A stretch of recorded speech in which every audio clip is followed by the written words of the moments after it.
Kapten Sibolga, banjir gelondongan, dikala sungai jujur mengungkap kebohongan. Banjir bandang boleh datang dari langit, tapi gelondongan kayu tidak pernah jatuh dari awan. Hujan deras bisa membawa air, tapi tidak mungkin membawa batang kayu sebesar tiang listrik kalau tidak ada yang memotongnya. Masuk akal kan? Belum lagi lubang-lubang tambang liar tanpa izin yang selalu mulus menembus perut gunung di Tukka, hingga air bingung mencari tempat berlindung. Akhirnya ia berangkat langsung menyapa manusia yang tak tahu kabar apa-apa.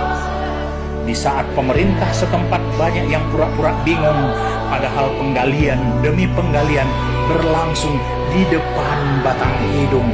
Hutan lindung pun memberi kabar kalau ia sedang berkabung dan memberi air langit yang turun untuk dikirim langsung, hingga si Haporas pun tak mampu membendung. Jadi mari kita bicara yang sebenarnya, bukan naskah dongeng konferensi pers ala pemerintah. Lalu apa yang terjadi di hulu sungai si Haporas hingga gelondongan hanyut? Apa? Hujan yang menebang pohon? Atau angin yang menggergaji batang? Di hulu hutan Abolon Tukka ada batu besar-besar hanyut didorong oleh kayu gelondongan. Siapa yang tebang? Semut atau malaikat sedang praktek tebang pilih? Di hulu sungai Pinangsori menghanyutkan gelondongan. Gelondongan itu bukan ranting kecil, bukan sampah rumah tangga. Itu batang pohon yang memerlukan gergaji mesin, memerlukan izin, dan memerlukan titik-titik. Ya, Anda tahu apa lanjutannya? Apa yang terjadi di hulu sungai sehingga kayu gelondongan nyangkut di jembatan Anggoli, batas Tapteng dan Tapsel, sampai-sampai jembatan bukan lagi infrastruktur publik, tapi berubah fungsi jadi tempat parkir kayu ilegal setiap kali hujan turun. Mana mata? Nampak kan?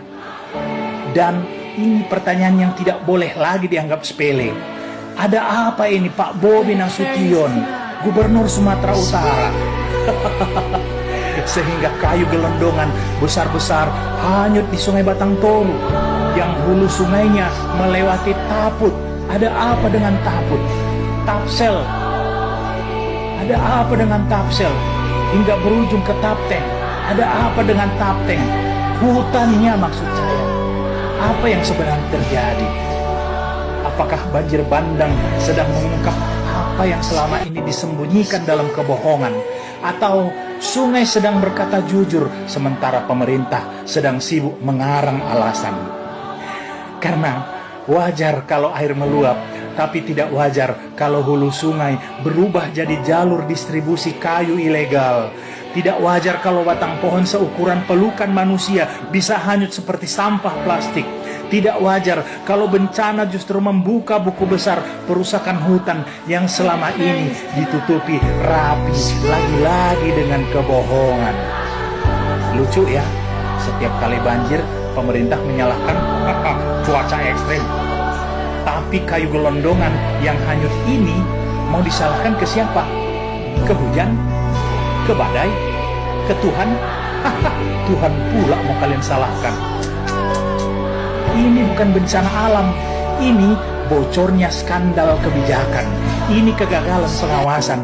Ini rapot merah penegakan hukum. Atau ini kebrengsekan pemerintah.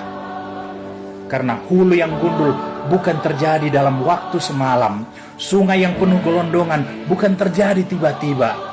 Dan banjir bandang kali ini seperti berkata, selama ini kalian tutup mata. Sekarang lihatlah sendiri apa yang kalian biarkan terjadi.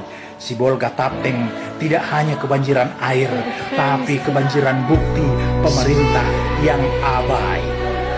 Dan jika gelondongan sebesar itu bisa hanyut, maka sejujurnya yang hanyut bukan cuma pohon, tapi wibawa pemerintah. Sampai sini kalian paham? Mengartinya muna, lihat tuh siang muna dulu. Oh di sana, Horas.